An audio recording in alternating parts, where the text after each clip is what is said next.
Hey everyone, welcome and thanks for joining today's webinar on terrain and hazard awareness in Canada.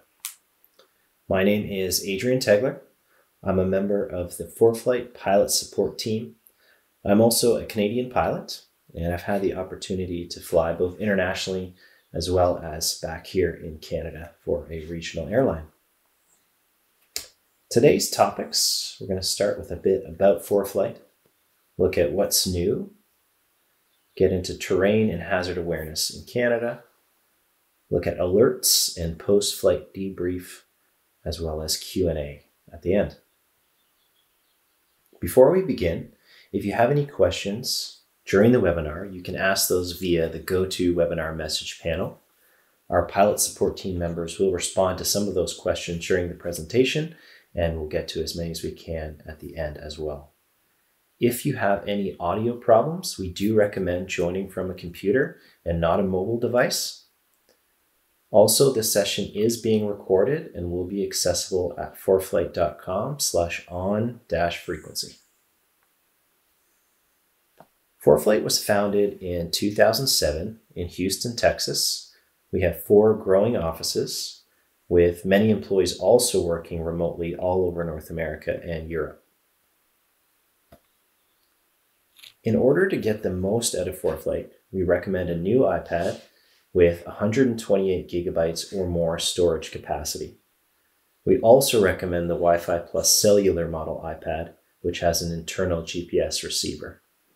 You can find out more at foreflight.com/buying-guide.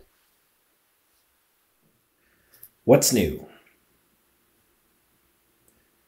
Daily and hourly forecasts. So this is a 10-day hourly forecast that's available for any airport or waypoint globally. Here we can take a look at Calgary Airport, tap in by day and by hour, scrolling along there. Quickly get a great sense of kind of what's going on. We can see a moderate VFR change into a low IFR, back to moderate again. We've got ceiling, visibility, wind, temperature, percent precipitation. This forecast can be accessed from the airports or the maps page via the weather tab. You can also tap hold anywhere on the map and then tap the WX button in the map sidebar to bring up the daily hourly forecast for that exact point. Enhanced place labels. So as we zoom in on Vancouver, you can see more and more labels displaying. ForeFlight now has increased their labels by 100-fold with over 1.4 million labels globally. This includes things like provinces, cities, towns, national parks, rivers, lakes, oceans, and a lot more. ForeFlight's new Clouds layer displays a global view of forecast cloud coverage selectable by altitude and time. So here we're looking at the Toronto area cloud coverage forecasted at 3,000 feet. I can tap, hold, and drag that altitude slider up or down to see the cloud coverage at different altitudes. I can also tap into the time slider and change that to look at coverage at different times. Dynamic winds and temperatures. I love this view. This is my screensaver whenever I'm not working. This allows you to view global forecast wind speed, direction, and temperature at multiple altitudes and times. So the time slider displays wind forecast in a 24+ hour period. The altitude slider displays winds from the surface all the way up to 63,000 feet. This is just a great way to see a dynamic view of what's going on with the winds at different altitudes and different times.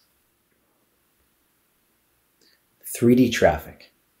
So here we're back in Calgary in the 3D airport view. And it looks like we've got a couple of Jazz flights here coming into land.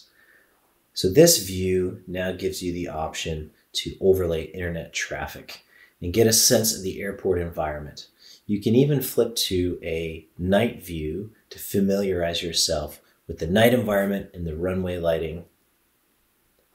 I'm just going to tap on one of the traffic targets there, which is going to show the traffic path to see kind of the direction that they're approaching. I like this to get a sense of the traffic flow that's arriving and departing from the airport if it's one that I'm unfamiliar with.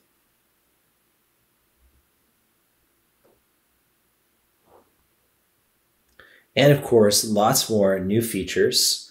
We have now drag and drop files. This is a more efficient way to quickly import files directly into ForeFlight.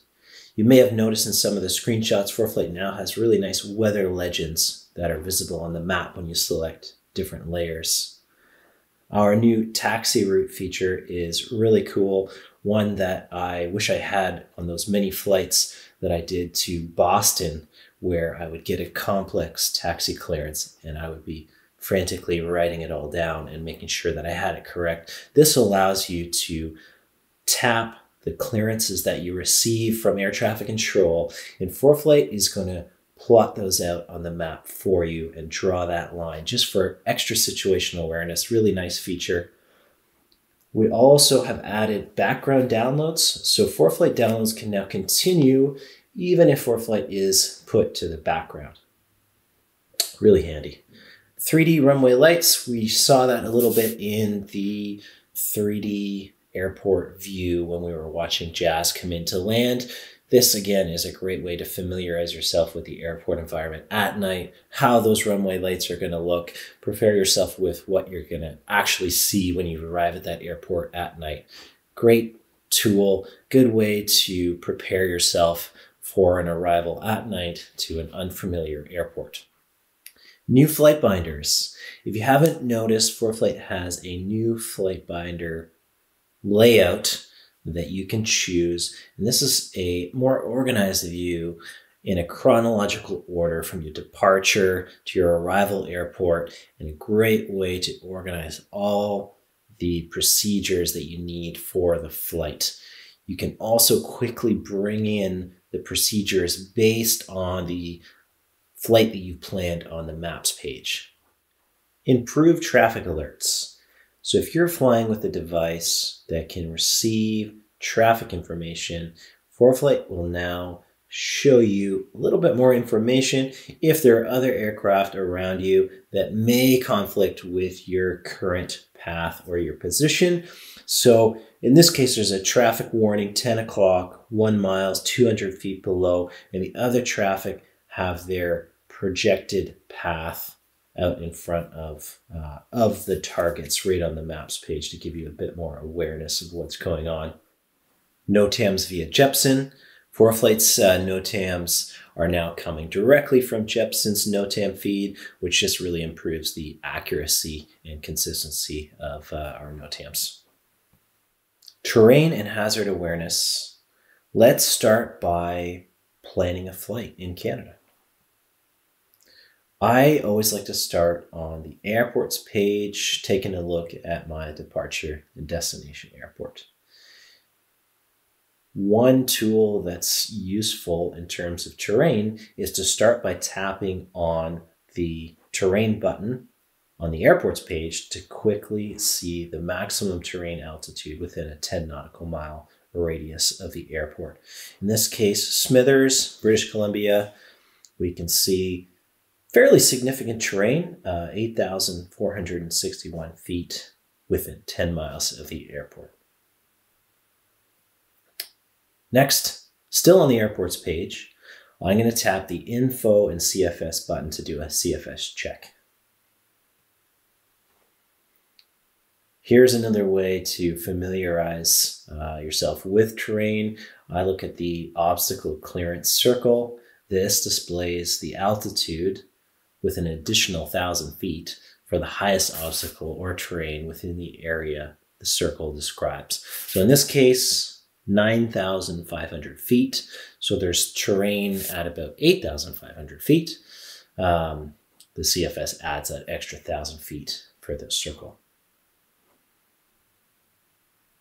The VFR terminal procedures charts are very important for the airports that do have them published. These can be quickly brought up in ForeFlight by tapping the procedures button on the airport's page, then tap Other, And that's where those are listed. So in this case, Smithers does have this chart, so we can tap on it to take a look. So here's the VFR terminal procedures chart for Smithers, which is going to be my departure airport. So we can see a few things here. We've got a hazard beacon, VFR checkpoint may be important, lighted tower with the altitude, VFR route, I think I may use that. Next, I'm going to jump into the 3D airport view just to familiarize myself again with the airport, with the terrain. I haven't done this flight before, and I haven't departed from this airport. So this is such a great way to take a look around at what I'm going to expect when I take off. So I can see it looks like this airport's in a valley. There's quite significant terrain on either side of the runway. Looks beautiful. But my departure path, which here I'm looking at now, looks quite clear. So I'm going to plan to depart along that valley.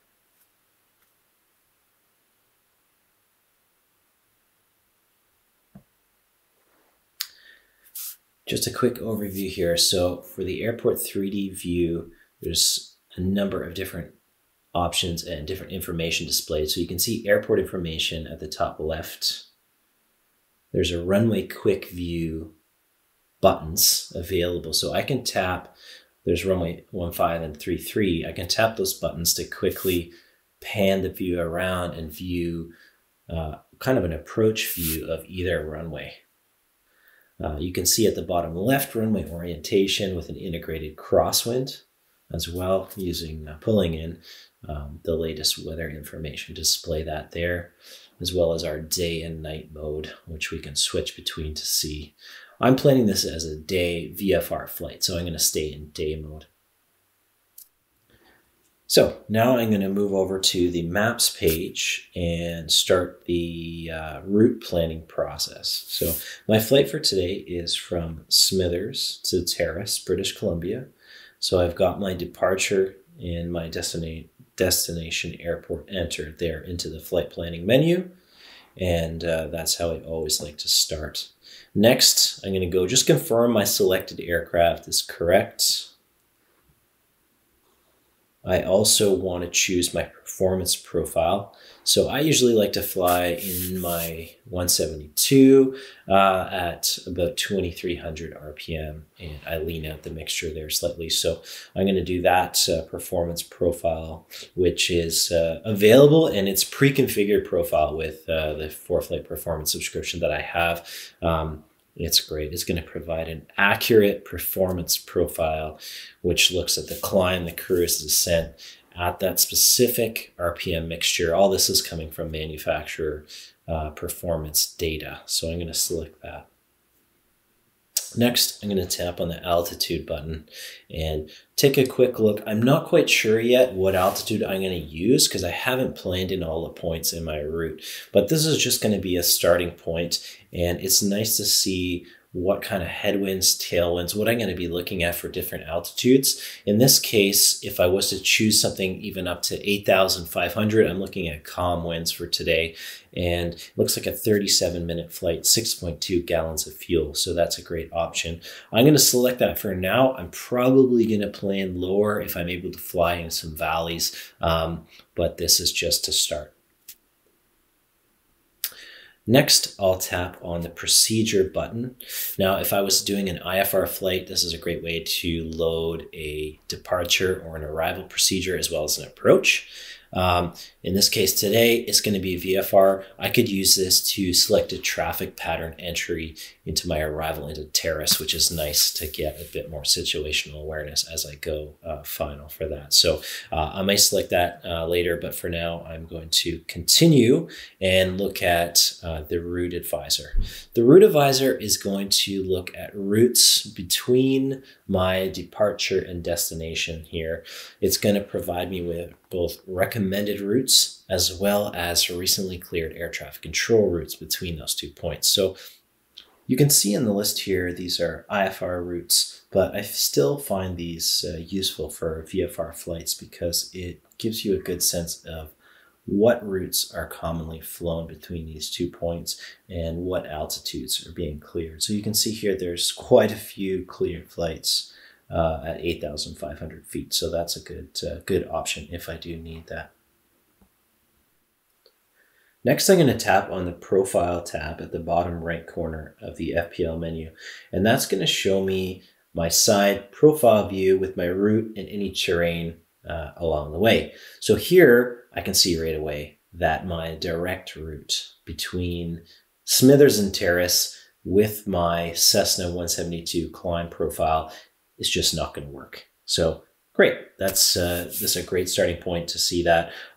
One thing to keep in mind, and we do get some emails regarding this, is that often someone will plan a flight with just a departure and a destination in an area like this where there's terrain on either side of the airport. And they won't take into account the fact that in reality, they're actually going to be taking off, climbing on runway centerline, and then turning on course. In this case, since you've only entered a departure and destination, ForeFlight is going from the center of the airport to center of the airport. So it's just not realistic. Unless you're flying a helicopter, which in this case we're not, we need to tell ForeFlight that we're actually going to climb on centerline and give ForeFlight that information and put those waypoints in the route so that the performance profile can more accurately calculate this. So in this case, obviously, this isn't possible, and this is not something that I'm going to fly in real life. So I'm going to take this information and then I'm going to add to it by building my route into something that's a little bit more realistic to what I'm going to actually fly. But this is great to see initially. One thing it also does show is that my cruising altitude definitely works in this case for terrain. So if I was to take off and climb on runway centerline and turn on route, it technically could be possible. I could also plan a route that included a climbing turn back over the airport to gain altitude, and that could work. So it is still giving me some valuable information here. Another thing to keep in mind with the profile view is that you can overlay airspace information. So you can see a little bit that's on the left side there. You can also choose to overlay clouds and turbulence information in there. So this is a powerful tool for really looking at your route in a different perspective. Next, I can even tap right in on the profile view, and ForeFlight is going to display a red dot here where my first strike would be based on the planned flight of my aircraft performance profile. So we can see now that we're zoomed in on Smithers, how unrealistic this would be in a fixed wing flight where the departure goes directly from the airport west. Unless I'm a helicopter, this is just not happening. And based on my Cessna 172 climb profile, I can tap in and actually scroll along the route and see where my first strike would be here along this route.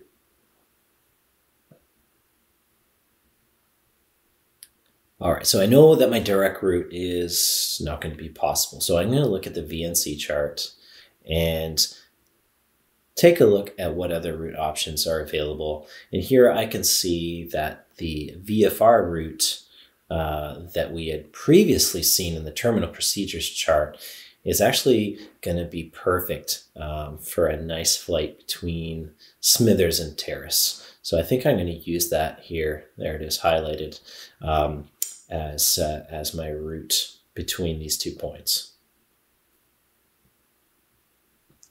So next, to start building this route, I'm going to zoom in and I'm going to start rubber banding. So I'm going to tap, hold, and drag my route, and then tap the waypoints to select that point. And then I'm going to continue this process to build my route and match it up with the VFR route that's displayed on the VNC chart.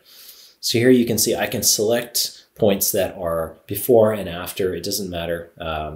I can continue to just tap, hold, drag my route, select the coordinates which come up first in the list, and then just keep doing that as I build the route to match what's already kind of listed on the VNC.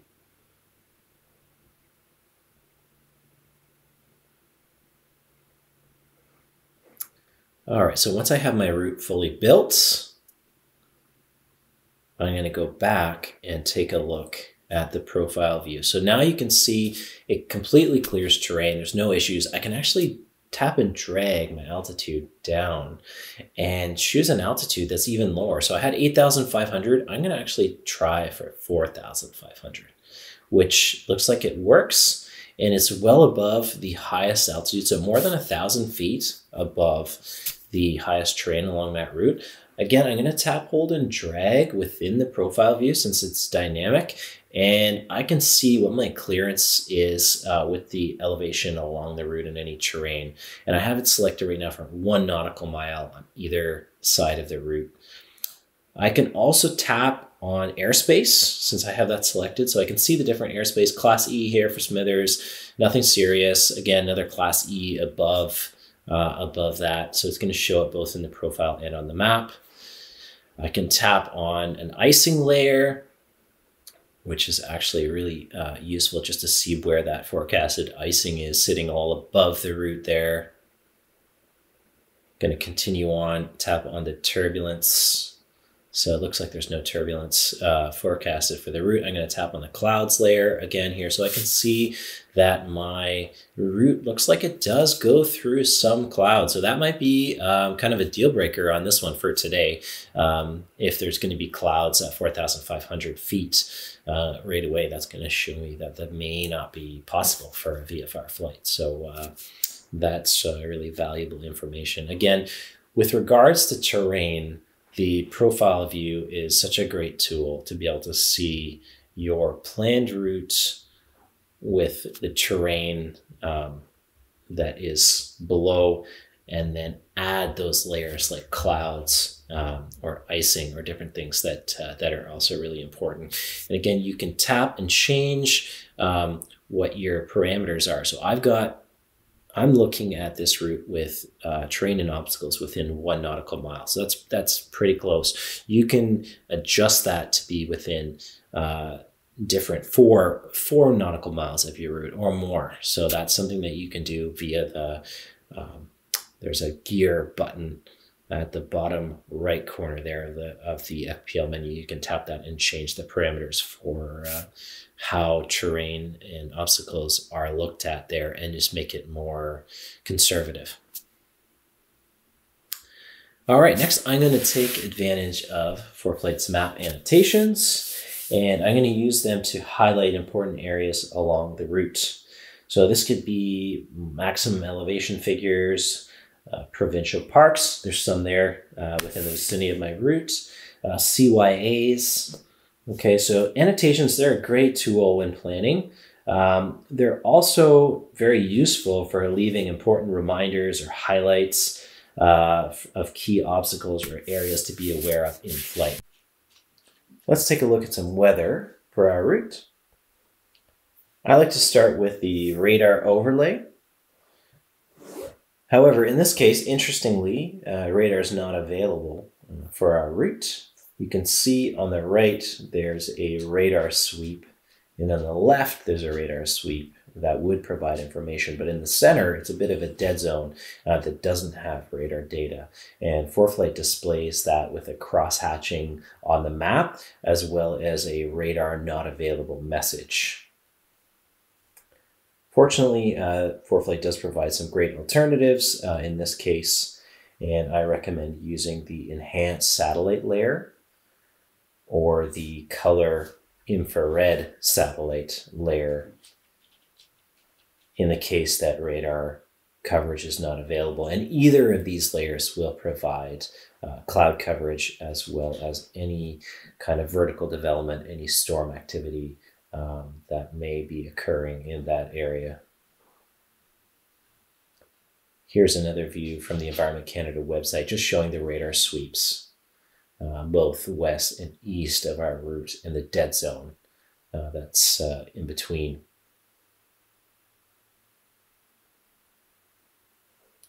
Next, I'm going to overlay the clouds layer. And I'm going to start from the surface, and I'm going to tap, hold, and drag that altitude slider up until I start to see any cloud coverage that will appear. And this is a great way just to see what are the forecasted clouds at any altitudes that I may be planning along the route. I can also use that time slider to scrub along and see, depending on my planned departure time, what the forecasted clouds are. Next, I'm going to use that beautiful global forecast, wind speed and direction overlay, as well as temperature, of course. And I'm going to, again, tap, hold, and drag on that altitude slider and take a look at what the dynamic forecasted winds are doing for my route. Zooming out, I can see it looks like winds are coming from the west, fairly light, which matches what we were seeing in the altitude advisor.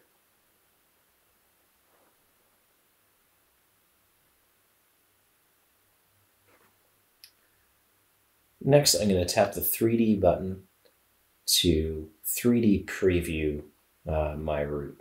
Now that it's planned, I can view basically quite accurately what I'm going to expect along this route. It shows my climb profile up to my cruising altitude that I have set 4,500 feet, and a satellite imagery view from there. I have different options here where I can change from a third person to a first person, like this view. I can change the altitude. I can add things like clouds. So forecasted clouds now in 3D. We looked at that in the profile view. We looked at that on the map. And now I can see it in 3D, forecasted clouds for this route based on the altitude that I have selected. So a lot of powerful tools here. I can choose the speed at which I play through this flight. I can slow it down and speed it up. I can even tap, hold, and basically fast forward along my route here, all the way to my arrival and my approach into Terrace. So here I can see I'm going to be continuing to follow the river. As I get into Terrace, looks a little bit close to terrain there on the right side. And so I'll probably follow that, favor following the river more so than anything. And it opens up into this valley as I start to get into Terrace. And I can see that the airport environment there, just get a sense of what I'm going to see when I actually arrive, which is nice to know beforehand. I can see that I'm going to kind of be doing a left base for runway 15 into Terrace, and all this information is really going to be useful, especially as things can get so busy sometimes, even on a VFR approach. If there's lots going on and if there's other traffic, I already have a good sense of what to expect as I arrive. All right, next step, I'm going to tap the Send To button and then tap Flights, and that's going to bring my planned flight from the map over to the Flights page, where I can view the navlog. All the information there is there. And I can get a briefing if I'd like to for the flight. I'm just going to go down, and I can change my payload information here. So with a Perform subscription, I have the payload section I can add. I'm going to do 2-passenger flight for this one. I can also change my fuel policy. So I'd rather go with maximum fuel. If I have the option, let's take more fuel, it's just going to give me more options. So as long as I've got the ability to take that and the weight works, which it looks like everything checks out. So I'm going to take more fuel. And then once that's complete, I'm going to tap the Proceed to File, and I'm going to file that, and that will file directly with Nav Canada. Now that we've covered some of the key areas of the flight planning process, let's get into the exciting part, which is the actual flight. Just keep in mind, I only touched on kind of some of the more key areas in terms of planning in regards to terrain. So there may be some other steps and some other checks and things that you will want to add to your flow, but these are just some of the highlights that I like to include when it comes to a flight that is in an area where there's a lot of terrain.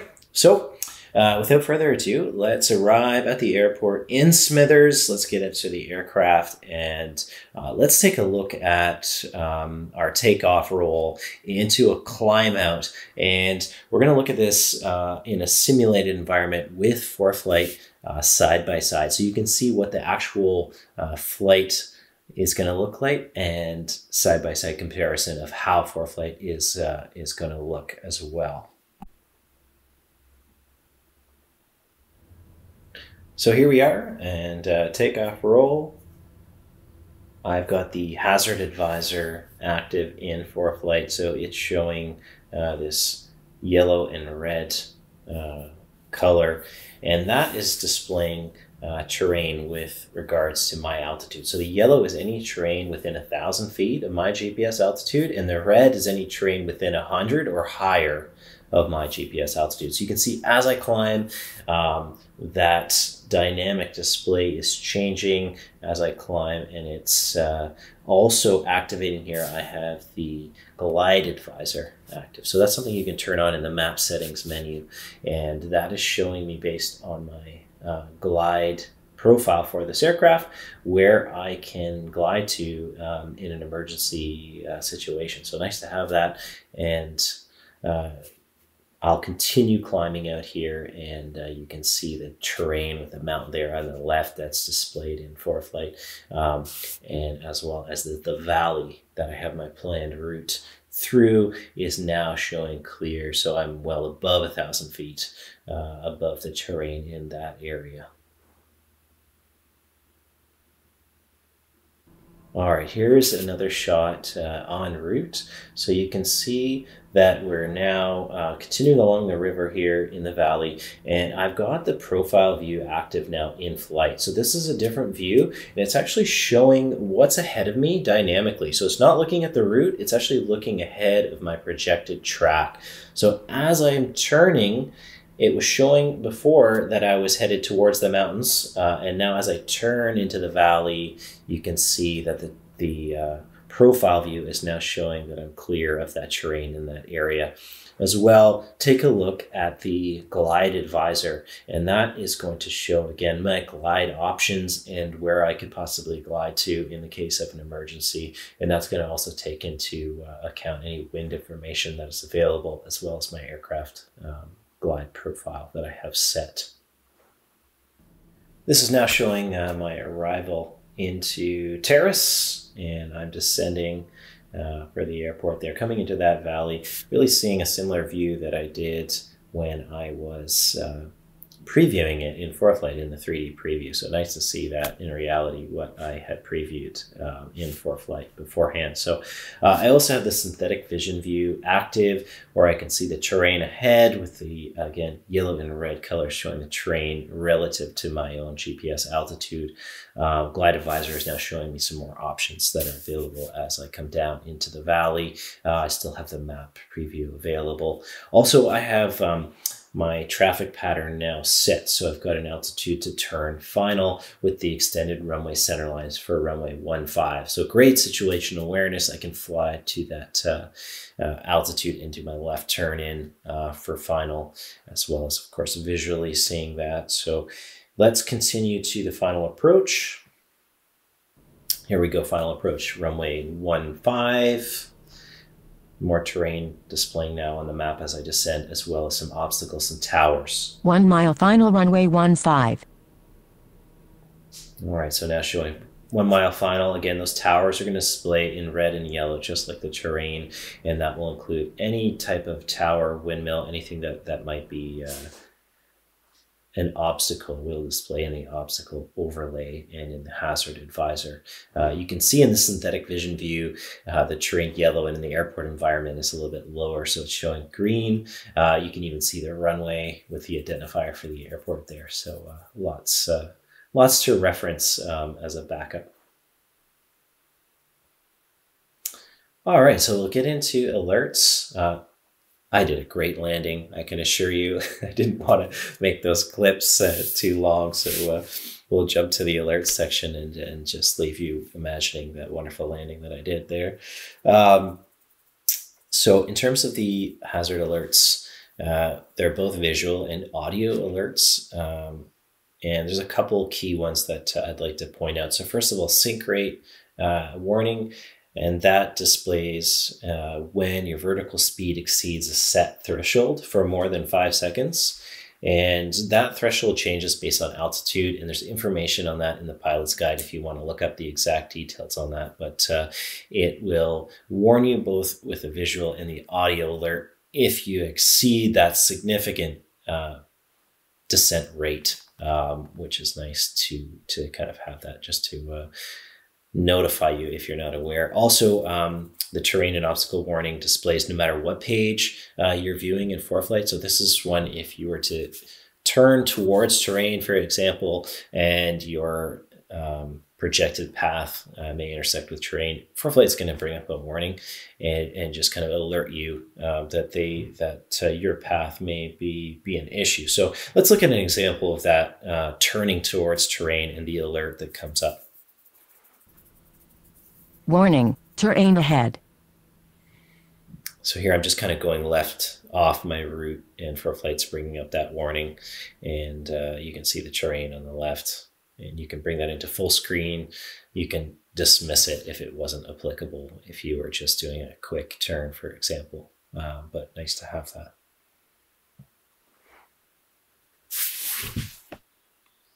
All right, let's take a look at post-flight.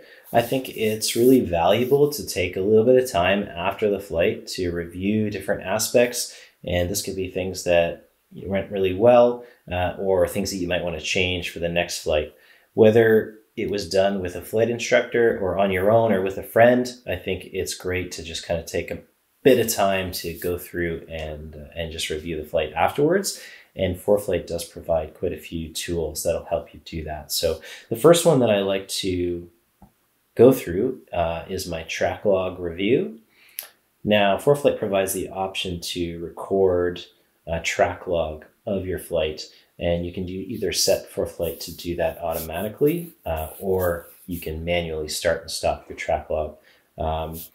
Either way, you're going to get a record of the flight, and you're going to be able to look back and review the flight based on the time that you started. You can look at your altitude, your speed.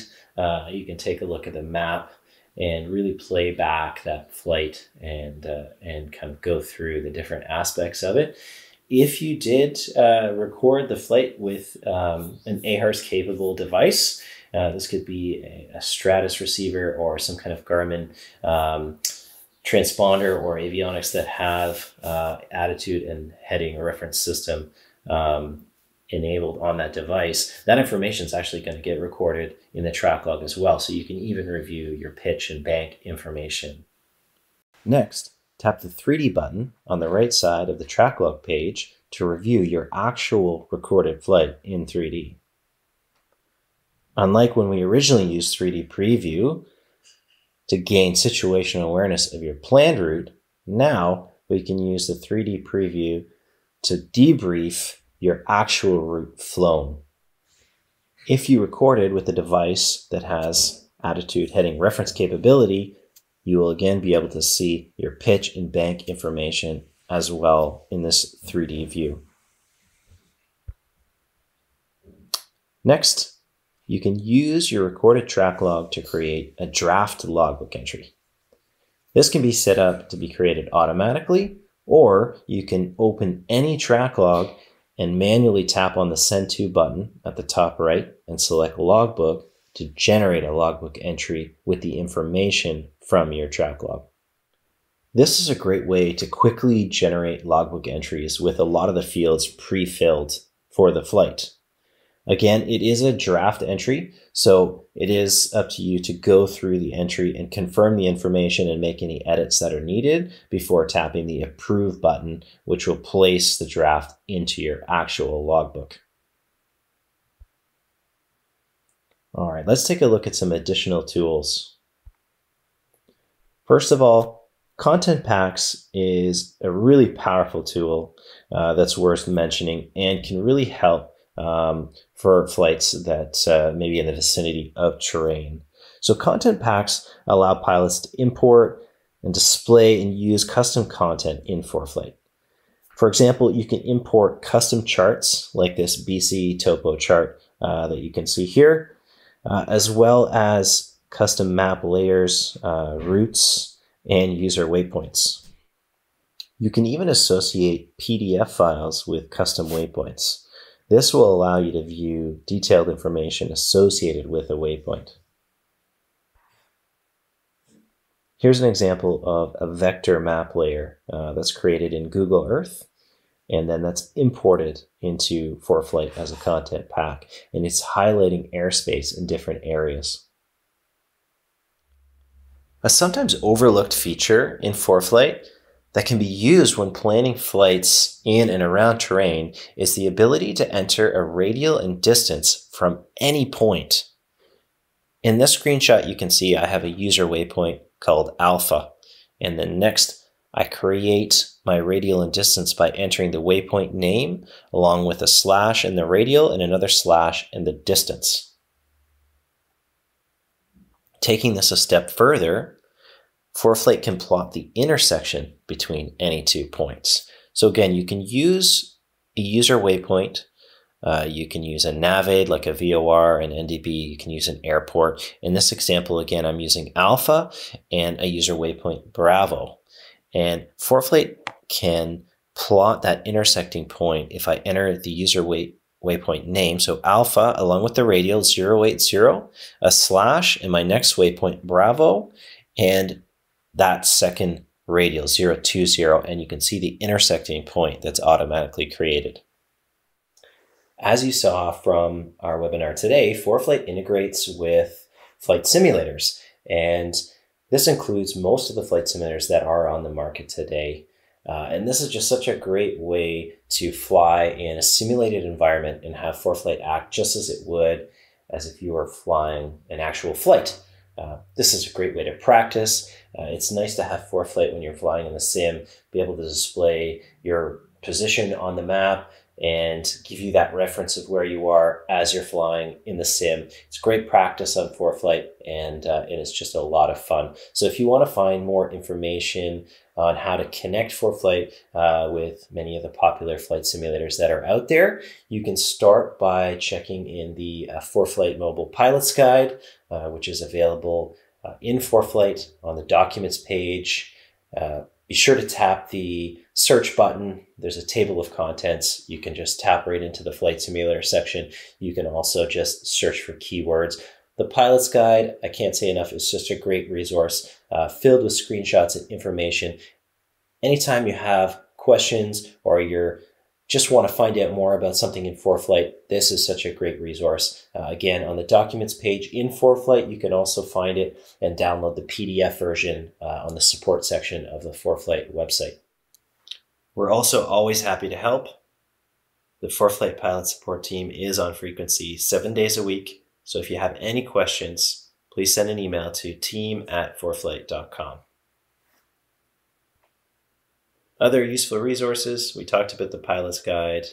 You can also visit foreflight.com/videos, blog.foreflight.com for all the latest info. Now let's get into some Q&A. All right, thanks, Adrian. So let's go ahead and start with the first question here. Please indicate which features are the Pro plan only. So that's the Pro Plus subscription plan.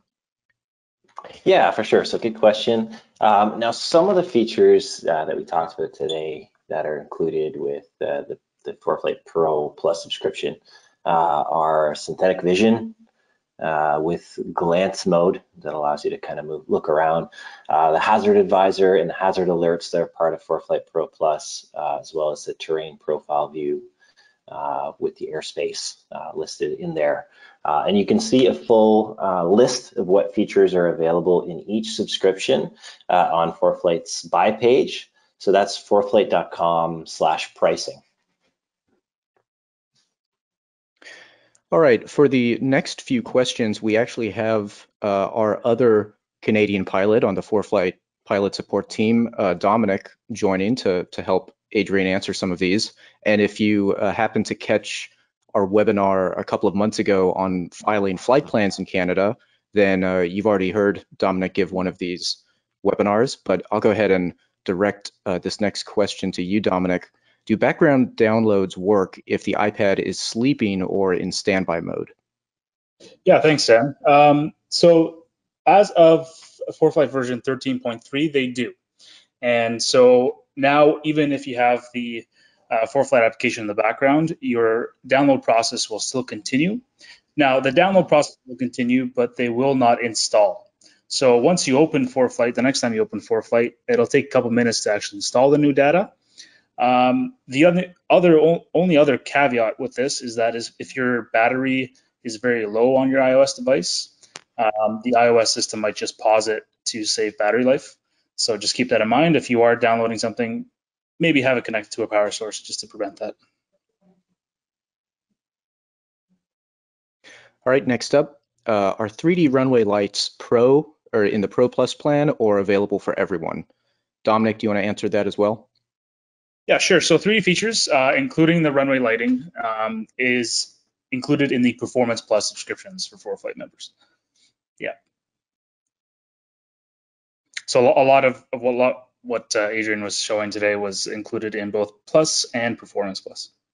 Sorry, Pro Plus and Performance Plus. Yeah, exactly. Many of the hazard awareness features specifically are in Pro Plus and Performance Plus, whereas some of the other features, such as any of the 3D features, the ability to overlay weather within profile view, those are all only available in Performance. But Pro Plus on its own will get you synthetic vision, profile view, and hazard advisor. Next question here. Where do you tap to get to 3D view? This person doesn't have the performance plan yet, but they just want to know where it's located. Right. So if you're not on the performance or Pro Plus plans, you won't see many of these buttons that we're showing. But the 3D view would be located both at the top right-hand corner of the airports page to view the airport itself, and then to view your route, you would be able to access that via the maps page. Dropping down the flight plan button and then tapping edit mode, and then you'll be able to see your route of flight. Yeah, like a lot of features in ForeFlight, those 3D features are something that you can access from many different places. So it's always worth just tapping on different things within ForeFlight, and you will often find a 3D button in various places where you tap. In fact, you can even tap hold on the map to view that particular location within 3D view. So you can view just any arbitrary location. It doesn't have to be an airport. Moving on, how did you get the VFR route to overlay on the map? Adrian, do you want to take that one? Yeah, for sure. So as I kind of demoed there, I was looking at the VNC and I saw the VFR route that was already listed on the VNC that seemed to work with my departure and destination. So all I did then to build my route, I just started tap holding on the map. So I had entered the airport IDs, and then I did a tap hold right on the map, which brings up the map sidebar, and then selected the lat long coordinates that are the first thing to show up in the list, and then that places that point within my route. So then I continued to do that as I went along to build my route to match the VFR route that was on the VNC chart, and that's a fairly quick way, once you get used to it, to build your route, and you can save that as a favorite to just quickly recall it anytime if you want to do that again.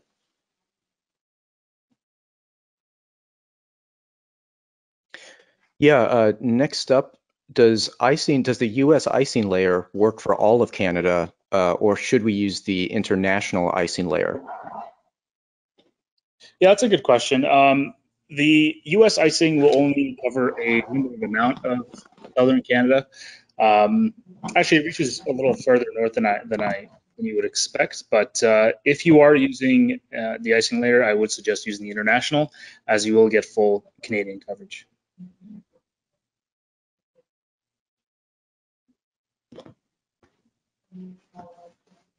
Awesome, thanks, Dominic. Next question here.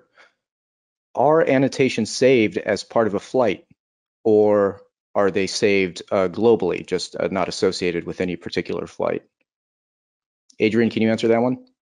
Yeah, for sure. So annotations, first of all, they're not saved kind of as part of the flight, but they do remain on the map until you choose to clear them. So when I do my planning, like you saw, sometimes I'll start by doing some annotations on the map just for my own kind of planning as I'm looking, okay, this is a CYA here, here's a tower, and I kind of annotate the map, and then I'll clear it so it'll all disappear. And then I might actually leave or add some more key points that I want to save there for the flight, and those just remain on the map. So they'll stay there, and I can view that in flight until I tap the annotation button and tap the clear to clear those out. So just another side to that, there's also marked positions, which is available in performance, and we were talking about those a little bit in the questions. And so those are point-based markers that you can actually save along the flight as you go, and they save your position and your speed and your altitude. And they're kind of a great way to also save points along the way as you fly. Yeah, marked positions in particular are a great way to just keep a record of points of interest or just any particular thing you notice during the flight that you want to be able to refer to later, although they're not the kind of graphical annotations the way that map annotations are, where you're not writing on the map. All right, next question. How often are the satellite layers updated in Canada? Dominic, do you want to take that one? Yeah, sure. So it actually depends. To be honest, it could be as early as 13 minutes, every 13 minutes, or as old as every 45 minutes. The average is between 15 and 30. This actually depends on a lot. Download time, processing, and satellite dissemination on the back end. But you can bet that every 15 to 30 minutes, that satellite layer has been updated.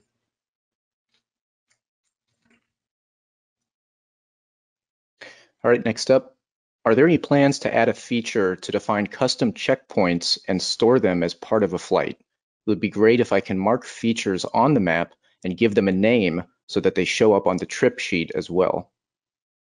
Adrian, can you answer that one? Yeah, this is a great question. So I initially thought this was related to the mark positions, but I understand this a bit better now, and I've got a few thoughts on this. So I'd say my first kind of recommendation would be to use custom user waypoints. So you can create a custom user waypoint anywhere in ForeFlight by holding on the map and saving that point. You can give it a unique name, and you can even overlay your waypoints on the map, so you don't have to have them as part of your route. So maybe you want to plan this VFR route like I did, but you also have some other custom user waypoints with specific names, checkpoints, I guess in this case. And so what I'll do is I don't have those waypoints saved in my route, but I just use the user waypoints overlay, which is in the map and overlay menu, and that will just show the waypoint name and exactly where they are. So that's one option. Another one would be to use content packs. So you can use things like Google Earth or Google My Maps, and you can design with polygon shapes or different styles of icons, and you can create your own map layers that have this information. So this is a really powerful tool, and kind of your imagination is the limit here, because there's so much you can do when creating different types of waypoints or map overlays and import those into ForeFlight. And there's a great guide on the ForeFlight support page for content packs that'll help you get started with that. Yeah, and in fact, we've done a webinar last year specifically on content packs. And so if you're interested in learning about those via a webinar like this one, just go to our YouTube page, youtube.com/ForeFlight, and just do a search for content packs, and you'll find that webinar. It's definitely a great resource if you're willing to put in a bit of time to pull together one of those content packs. All right, next up, someone had a question about the flight simulator footage. They were asking if that was Microsoft Flight Simulator 2020. Adrian, is that indeed what program that was? Yeah, so actually I've long used X-Plane, and X-Plane works great with ForeFlight, and I've recently got Microsoft Flight Sim 2020. The graphics are incredible, so that's what I was using for those shots, and I'm still kind of getting used to it, but it's incredible. X-Plane is great as well, and as I had listed in that one slide, ForeFlight does work with most of the simulators that are out there, so Infinite Flight and there's a bunch other ones there, and we've got guides kind of on how to get that set up. But I was using Microsoft Flight Sim 2020 for those shots. All right, next up, this person says, unfortunately, TrackLog doesn't work for helicopter aerial work, which is generally low altitude and low speed. So that is a bit of a known issue. And Adrian, can you speak to some possible solutions for that? Yeah, so if you have your track log set up to automatically start and stop, there is a speed threshold that you may not meet with the helicopter for the automatic recording.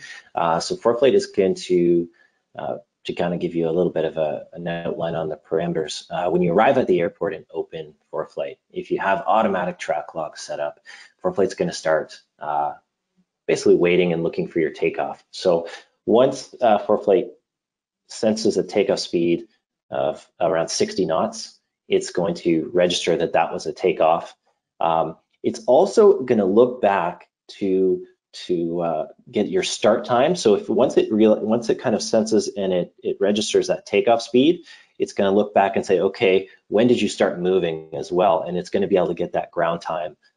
So if you're looking at your times, in the airlines we call it UI times. So your out, off, on, in times would be when ForeFlight registers that first movement. So that would be probably your taxiing out to the runway, and then there's that speed of when you take off, and that's the track clock starting there as well. And so with helicopters, if you're not going to reach that speed in a takeoff situation, then it's not going to automatically start correctly. And so in these cases, I just recommend manually starting and stopping your track log. And you can do this if you're flying fixed wing as well. I sometimes just like to have that kind of control to start and stop whenever I want. And you can set that up under more and then the settings page. And then you scroll down and there's an option to enable start stop control. And that just places a little record REC button on the maps page, and you can tap that and you'll see the counter will start counting, and that allows you to manually do it, which should work well for helicopter operations. All right, next question, this one for Dominic. Is there an easy way to figure out what radial to a VOR I'm on during a flight, preferably without having to modify my route? Yeah, you know what? I got asked this a lot as an instructor for my students, just learning how to figure out VOR radials too. Although this is kind of cheating and it is a on-the-go method, I find the best thing that worked was to use the ruler on the maps page. So placing 2 fingers on the maps page will generate a ruler in ForeFlight, and it will give you headings to that point that you're pointing at and from. So obviously the from would be the radial that you were on, and I found that to be the quickest and easiest method without having to change or input anything into the edit bar on your maps page. I think that's the easiest way.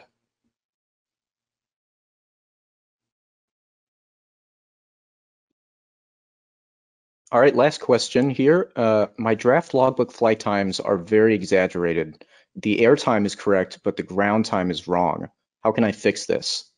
And Adrian, that sort of relates back to your answer about the track logging. Yeah, so I can kind of extend on that a little bit. And so first option is you can manually start and stop your track log. So that's an option to kind of take control and do it exactly how you want.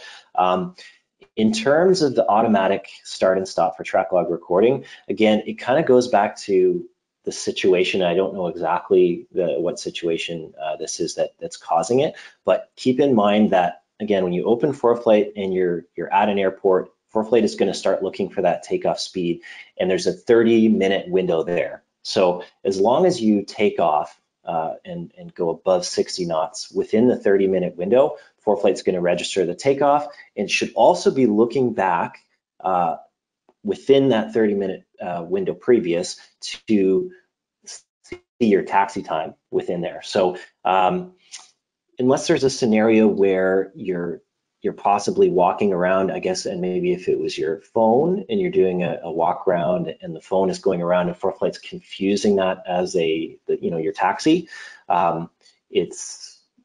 you could consider switching and leaving your iPad or your phone in the airplane so it doesn't confuse that, and it should correct that. Another scenario to kind of keep in mind is if you come in and you're doing, say, circuits and you're doing touch and goes, for example, that can cause issues where ForeFlight detects speed below 40 knots on landing, and then depending on how long it is until you take off again, it may stop the track log recording. So there's some scenarios that are hard for auto start stop basically to fully kind of register. So again, fall back on the record button if you need to. But if there's kind of a scenario that you feel it's not recording correctly, please don't hesitate to send an email to team@foreflight.com, and we can take a little bit closer look at the track log and give you more of an explanation of why it might be exaggerated on the ground.